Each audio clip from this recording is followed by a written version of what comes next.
Assalamualaikum semuanya. Selamat datang di channel Kisah Inspiratif. Jangan lupa like dan subscribe, agar tidak ketinggalan cerita menarik selanjutnya. Langit senja di Bandara Soekarno-Hatta memancarkan warna keemasan yang membias di jendela kaca, seolah menyambut langkah pulang seorang pria yang telah lama terasing dari tanah kelahirannya. Pardi berdiri di tengah keramaian penumpang yang sibuk dengan koper serta kerabat yang menjemput mereka dengan pelukan hangat. Namun, tak ada seorang pun yang menunggunya di sini. 5 tahun telah berlalu, waktu yang cukup untuk mengubah seseorang, menghapus wajah dari ingatan, dan mengubur harapan yang dulu tumbuh bersama janji serta impian. Pardi pergi ke negeri orang dengan tekad baja, membanting tulang demi istri yang ia cintai dan putri kecil yang bahkan belum sempat ia gendong lama. Setiap bulir keringat yang jatuh di tanah asing, setiap malam yang ia lewati di bawah cahaya neon pabrik, semuanya ia lakukan untuk mereka. Namun, mengapa hatinya kini gelisah? Mengapa selama setahun terakhir pesan-pesannya tak lagi dibalas dengan antusiasme yang sama? Mengapa suara istrinya terdengar semakin jauh dan dingin setiap kali ia menelepon? Dengan koper tua di tangan dan hati yang dipenuhi rindu, Pardi melangkah menuju bus yang akan membawanya pulang. Ia membayangkan pelukan hangat anaknya, senyum lelah namun bahagia dari istrinya, serta kehangatan rumah yang selama ini hanya menjadi bayangan dalam pikirannya. Namun, takdir seringkali menyembunyikan kejamnya dalam kejutan yang tak terduga. Di antara keramaian pasar, di sudut jalan yang berdebu, Pardi akan menemukan jawaban yang tak pernah ia bayangkan. Jawaban yang bukan hanya meremukan hatinya, tetapi juga mengubah hidupnya selamanya. Selamat menyimak dan menyaksikan kisah berikut. Pardi menggenggam erat tiket pesawat di tangannya. 10 tahun bukan waktu yang singkat. Begitu banyak yang telah ia lalui di negeri orang, dinginnya musim salju di Korea, kelelahan akibat kerja lembur, kesunyian di kamar sempit asrama pekerja. Semua itu ia tahan demi keluarga yang ia tinggalkan. Ia sering membayangkan saat kepulangannya nanti, saat ia membuka pintu rumah dan mendapati istrinya, Marni, menyambut dengan air mata bahagia. Putrinya yang sudah besar berlari ke arahnya dan memeluknya erat seraya berseru, "Ayah pulang!" Namun, semakin dekat ia dengan tanah kelahiran, semakin ia dihantui kegelisahan. Dalam setahun terakhir, komunikasinya dengan Marni semakin jarang. Pesannya tak lagi mendapat balasan cepat. Teleponnya dijawab dengan suara yang terdengar hambar. Ia menarik napas dalam-dalam saat udara panas Jakarta menyergap wajahnya. Tidak ada yang menjemputnya, dan ia pun tidak berharap akan ada. 10 tahun merantau membuatnya terbiasa dengan kesendirian. Ia segera menuju tempat penjemputan bus antar kota, matanya terus menatap layar ponsel, berharap ada pesan dari Marni. Tapi layar itu tetap kosong. Bus yang membawanya pulang bergetar melewati jalanan yang penuh sesak. Pardi duduk di dekat jendela, memperhatikan pemandangan kota yang terasa asing baginya. Seiring bus bergerak semakin jauh dari ibu kota, jalanan berubah menjadi hamparan sawah dan rumah-rumah sederhana yang tertata acak. Ada nostalgia yang menyesakkan di dadanya. Setelah perjalanan yang terasa begitu panjang, ia akhirnya tiba di terminal kota kecil dekat desanya. Ia turun, menarik koper tuanya, dan melangkah menuju angkot yang akan membawanya ke kampung halaman. Saat itulah ia melihatnya di pinggir jalan, di depan pasar yang ramai. Seorang wanita bersimpuh di trotoar, rambutnya kusut, wajahnya kuyuh, dan tubuhnya kurus nyaris tinggal tulang. Di sampingnya, seorang anak kecil duduk tanpa alas kaki, menunduk seolah ingin menyembunyikan diri dari dunia. Dada Pardi bergetar hebat. Wanita itu Marni, dan anak kecil itu putrinya. Darahnya seakan berhenti mengalir. Napasnya tercekat seperti dihantam palu godam di dadanya. Ia berdiri mematung, tidak bisa mempercayai apa yang dilihatnya. Wanita yang ia tinggalkan dengan harapan hidup yang lebih baik kini duduk meminta-minta di jalanan. Putrinya, anak yang selama ini menjadi sumber semangatnya untuk bertahan, kini tumbuh dalam keadaan yang bahkan lebih buruk dari yang pernah ia bayangkan. Dunia seakan berputar, lututnya melemas, dan tangannya bergetar saat ia melangkah mendekat. "Marni!"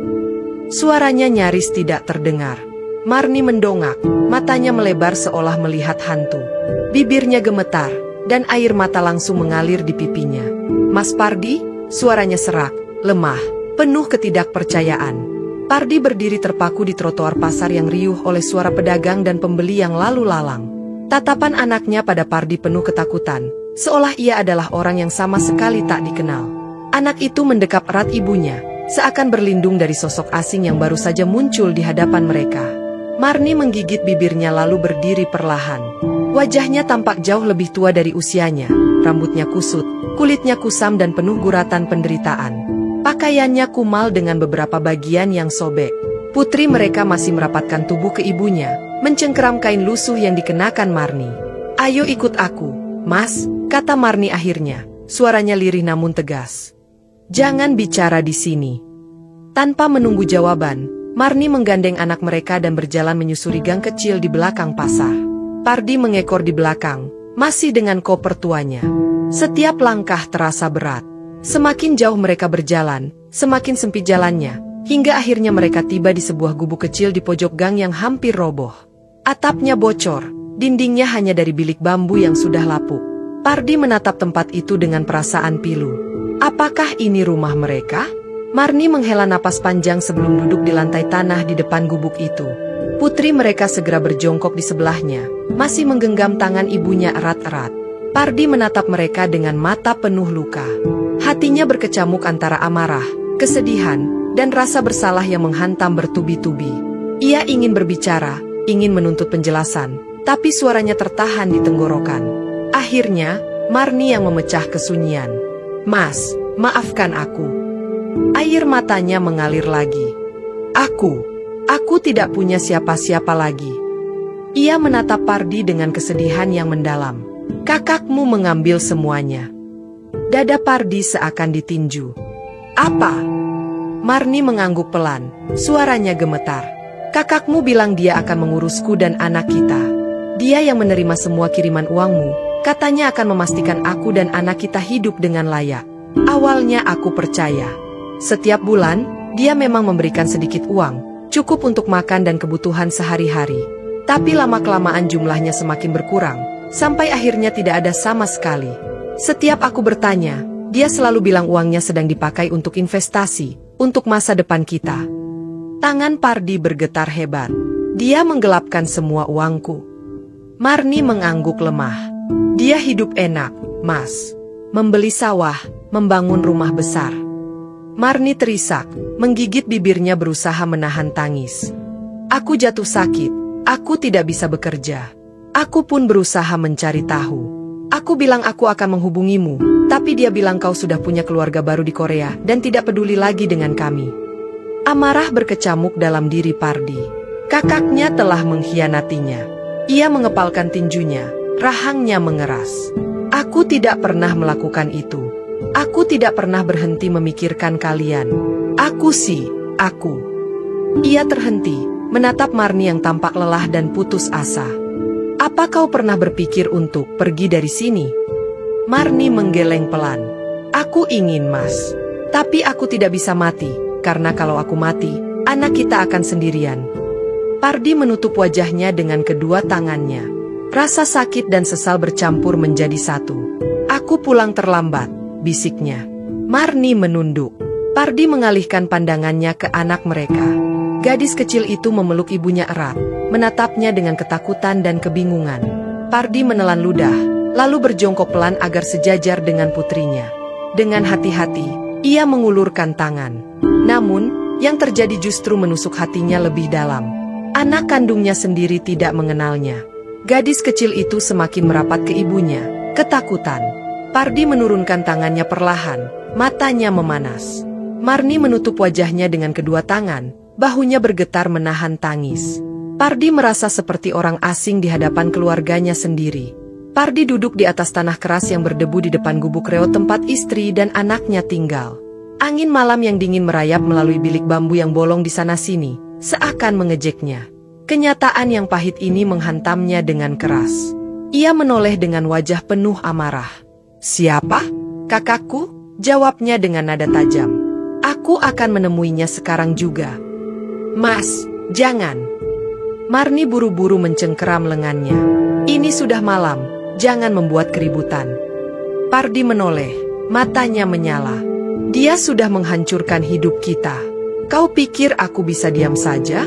Aku harus menuntut keadilan." Pelan, Marni berkata, "Mas, orang yang kau anggap saudara itu tidak peduli lagi pada kita. Aku hanyalah seseorang yang disingkirkan baginya." Jari-jari Pardi mengepal begitu kuat hingga buku-buku jarinya memutih. "Aku tetap harus menemuinya, Marni," katanya akhirnya. "Aku Aku tidak peduli dia akan menyangkal atau berbohong. Aku tidak bisa membiarkan dia terus hidup dengan merampas hak kita. Aku harus mendapatkan kembali semuanya. Marni menatapnya dengan ragu.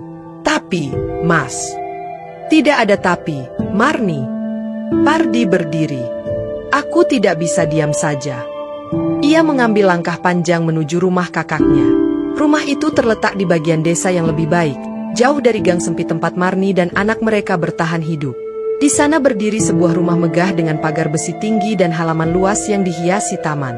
Lampu-lampunya terang berkilauan dalam gelap malam, seolah menyombongkan kemewahan yang dibangun dari keringat dan air mata orang lain. Semua ini dari uang Pardi. Giginya mengertak. Tanpa ragu, ia mendorong pagar besi itu hingga terbuka dengan keras. Beberapa ayam di pekarangan terkejut dan berlarian. Ia mengetuk pintu kayu besar dengan kasar, nyaris memukulnya. Tak lama kemudian, suara langkah kaki terdengar dari dalam, dan pintu terbuka. Darwan berdiri di ambangnya dengan wajah terkejut. Kau sudah pulang. Pardi menatapnya tanpa berkedip. Kau pikir aku tidak akan kembali? Darwan tertawa kecil, berusaha tetap tenang. Kenapa aku harus takut? Ini rumahku. Pardi menggeram. Aku pulang dan menemukan mereka mengemis di jalanan. Tidak punya tempat tinggal. Tidak punya apa-apa. Suaranya bergetar menahan amarah. Darwan mengangkat bahu acuh tak acuh. Apa yang kau bicarakan? Pardi mendorong bahu kakaknya dengan kasar. Jawab aku. Darwan terhuyung ke belakang, tapi ia segera menguasai dirinya. Matanya kini berubah tajam, kehilangan kepura-puraannya. Uang itu sudah habis, katanya datar. Pardi menatap kakaknya dengan napas memburu. Habis? Suaranya nyaris berbisik. Kau menghabiskan uang yang bukan milikmu. Darwan mengangkat bahu lagi. Aku menggunakannya untuk investasi. Membeli tanah, membangun usaha. Aku pikir itu demi kita semua. Pardi mengepalkan tangannya. Aku ingin uangku kembali. Kau harus mengembalikannya, kata Pardi akhirnya. Suaranya rendah namun mengandung ancaman. Darwan menatapnya tajam. Uang itu sudah tidak ada. Pardi mengepalkan tinjunya. Kalau begitu, kau harus mengembalikannya. Aku tidak peduli bagaimana caranya. Aku tidak peduli jika kau harus menjual tanah atau rumah ini. Malam terasa begitu panjang. Pardi duduk di depan gubuk reot yang kini menjadi rumah bagi istri dan anaknya. Angin dingin menusuk kulitnya, namun itu bukan apa-apa dibandingkan dengan kekosongan yang ia rasakan di dadanya. Setelah pertemuannya dengan Darwan, ia kembali dengan tangan kosong. Kakaknya tidak peduli, tidak merasa bersalah, dan yang lebih menyakitkan, tidak takut akan konsekuensi dari pengkhianatan ini. Pardi memandang putrinya yang terlelap dalam dekapan Marni. Anak itu meringkuk seperti anak burung yang kedinginan, tubuhnya kurus, wajahnya pucat. Anakku seharusnya hidup lebih baik dari ini, gumamnya pelan. Ia mengusap wajahnya yang letih. Ia tidak bisa berlarut-larut dalam amarah atau kesedihan. Ia harus bertindak. Pagi itu, Pardi bangun lebih awal, bahkan sebelum matahari muncul di ufuk timur. Ia melirik ke dalam gubuk dan melihat Marni masih tertidur dengan anak mereka yang memeluk erat pinggangnya. Hatinya perih. Aku sudah mengecewakan mereka, tapi aku akan memperbaiki semuanya. Tanpa membangunkan mereka, Pardi keluar dan berjalan menuju pasar yang sudah mulai ramai. Pedagang sayur, penjual ikan, dan pengangkut barang sudah memenuhi jalanan. Ia menatap sekeliling, mencari peluang kerja. Setelah beberapa lama berdiri, ia menarik napas dalam-dalam dan melangkah maju. Ini adalah awal dari perjuangannya untuk merebut kembali kehidupan yang seharusnya dimiliki keluarganya. Seorang pria tua bertubuh gempal yang sedang menata tumpukan karung beras di kiosnya menatapnya dari kejauhan. Kau butuh kerja? Tanyanya. Pardi mengangguk cepat. Iya, Pak. Saya bisa melakukan apa saja. Pria itu mengamatinya sejenak lalu menunjuk ke tumpukan karung beras di belakangnya. Bawa itu ke kios seberang. Kau kuat? Aku akan memberimu kerja hari ini.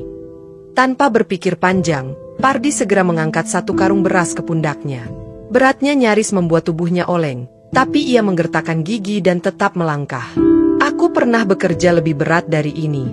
Aku tidak akan menyerah, pikirnya. Peluh membasahi tubuhnya. Punggungnya yang selama bertahun-tahun terbiasa dengan kerja di pabrik di Korea kini dipaksa kembali ke pekerjaan kasar. Tapi ia tidak mengeluh, demi keluarganya. Hingga matahari terbenam, ia mengangkat karung, memindahkan peti buah, dan mengangkut sayuran ke gerobak pedagang. Otot-ototnya menjerit, tapi ia tidak peduli. Saat akhirnya pasar mulai sepi dan pekerjaannya selesai, ia menerima upahnya, lembaran lusuh ribuan yang terasa lebih berharga daripada ratusan ribu yang dulu ia hasilkan dengan mudah di Korea.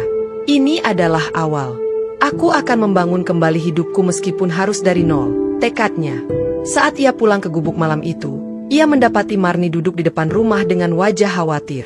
"Mas, kamu kemana saja?" tanyanya dengan suara gemetar. Pardi mengulurkan uang itu dengan mata berkaca-kaca. Marni menyentuh jemari Pardi yang kasar dan terluka karena kerja berat. "Mas, aku minta maaf," suaranya bergetar. "Aku merasa bersalah. Kau pulang dan menemukan semuanya hancur." Pardi menggeleng. "Bukan salahmu, Marni. Aku seharusnya pulang lebih cepat. Aku seharusnya tidak meninggalkan kalian sendirian. Tapi sekarang aku di sini, dan aku akan memperbaiki semuanya." Marni tersenyum tipis meski air mata menggenang di matanya. Ia menggenggam tangan suaminya erat-erat, seolah ingin meyakinkan dirinya sendiri bahwa mereka masih bisa bertahan. Malam itu mereka makan seadanya, sepiring nasi dan tahu goreng yang dibeli dari uang pertama yang Pardi dapatkan sejak kembali. Bukan makanan mewah, tapi bagi mereka itu adalah harapan. Di sudut gubuk, putri mereka tertidur dengan tenang, tanpa tahu bahwa ayahnya telah berjuang sepanjang hari hanya untuk memastikan ia bisa makan malam ini. "Besok akan lebih baik. Aku akan membuatnya lebih baik," batin Pardi. Hari-hari berlalu dan Pardi terus bekerja sebagai kuli di pasar. Ia bangun sebelum fajar, bekerja hingga malam, dan pulang dengan tubuh yang remuk. Tapi sedikit demi sedikit, ia mulai mengumpulkan uang. Setelah sebulan bekerja, ia memiliki cukup tabungan untuk membeli gerobak bekas. Dengan bantuan Marni, ia mulai menjual sayuran di pinggir pasar. Ia tidak lagi hanya menjadi buruh, tapi sudah menjadi pedagang kecil. Perlahan-lahan, kehidupan mereka mulai membaik. Marni membantu menata dagangan dengan senyum yang membuat hati Pardi terasa lebih ringan. "Mas, kita bisa berhasil," kata Marni dengan penuh harap. "Aku akan menyisihkan sebagian keuntungan untuk membeli dagangan lebih banyak dan memperbaiki rumah kita." Mereka mulai memiliki pelanggan tetap. Suatu siang, mereka melihat seorang anak kecil berdiri di dekat gerobak mereka, matanya tertuju pada sayuran yang dijual. Anak itu tampak kurus dan lusuh. Pardi memperhatikan bocah itu dengan iba. "Kau lapar?" tanyanya pelan. Anak itu diam, lalu dengan polosnya mengangguk. Tanpa ragu, Marni mengambil sepotong roti dari kantongnya dan memberikannya kepada anak itu. Bocah itu menerimanya dengan mata berbinar sebelum berlari pergi. Pardi menatap istrinya dan tersenyum. Mereka pernah berada di posisi anak itu, kelaparan, tak berdaya. Kini, meski masih berjuang, mereka tahu bahwa selama mereka bersama, mereka bisa melewati semuanya. Kehidupan mereka mungkin belum sempurna, tapi setidaknya mereka sudah melangkah ke arah yang lebih baik. Pardi menarik napas panjang. Ia menatap anaknya yang masih sibuk dengan gambarnya, tanpa sedikit pun peduli pada keberadaannya. Ia sadar bahwa mendapatkan kembali kepercayaan anaknya adalah perjuangan yang lebih sulit dari apapun. Tapi seperti bagaimana ia memulai segalanya dari nol, ia juga akan memenangkan kembali hati putrinya, tidak peduli berapa lama pun waktu yang dibutuhkan. Hujan turun rintik-rintik di atas atap gubuk kecil mereka. Air menetes dari celah-celah bambu yang lapuk, membentuk genangan kecil di sudut lantai tanah. Di dalamnya, Pardi duduk bersila di dekat anaknya yang sedang bermain dengan sepotong arang. Gadis kecil itu menggambar sesuatu di lantai tanah. Pardi hanya bisa memahami sedikit dari garis-garis yang tidak terlalu jelas. Ia ingin memanggilnya dengan penuh kasih, tapi ragu. Gadis itu hanya menunduk, tidak menoleh atau merespons. Kehilangan 10 tahun dari hidupnya, dan sekarang ia harus memulai dari awal. Setiap pagi, Pardi bangun sebelum fajar untuk pergi ke pasar dengan gerobaknya yang kini lebih terisi dari sebelumnya. Ia menjajakan sayuran, membangun kembali hidupnya dari dasar. Marni membantunya ketika bisa, tapi kebanyakan waktunya ia habiskan di rumah untuk mengurus anak mereka. Saat malam tiba, Pardi pulang dengan tubuh yang letih. Tapi, tanpa mengeluh, ia tetap membawa pulang buah-buahan kecil, permen, atau sesuatu yang sekiranya bisa membuat anaknya tersenyum. Putrinya memeluk erat boneka lusuh, satu-satunya mainan yang tersisa dari kehidupan lamanya. Pardi merogoh kantongnya dan mengeluarkan sepotong roti. "Sayang," panggilnya pelan. "Ayah bawa roti untukmu." Gadis kecil itu menoleh, Matanya tertuju pada roti yang masih terbungkus plastik bening. Pardi melihatnya menelan ludah perlahan. Gadis itu merangkak mendekati Marni dan menarik ujung bajunya. "Ibu, aku lapar," bisiknya. Marni tersenyum lembut dan menatap Pardi.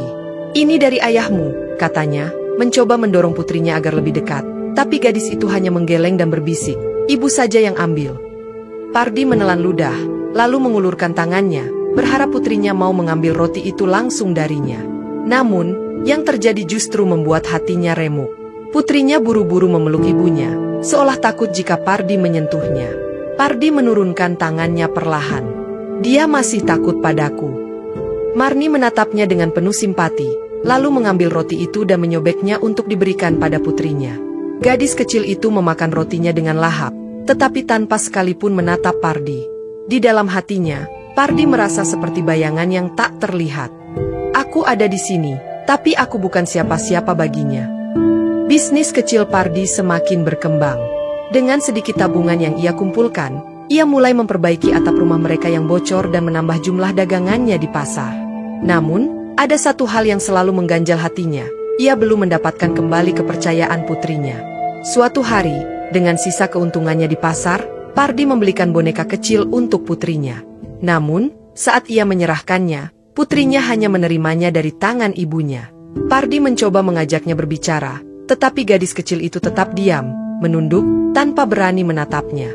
Itu menjawab dengan suara pelan, nyaris seperti bisikan, atau tidak menjawab sama sekali. Namun, Pardi tidak menyerah. Hingga suatu pagi, ketika sedang merapikan dagangannya, ia mendengar suara kecil di belakangnya. "Ayah!" Pardi tersentak, jantungnya berdegup kencang. Ia menoleh perlahan.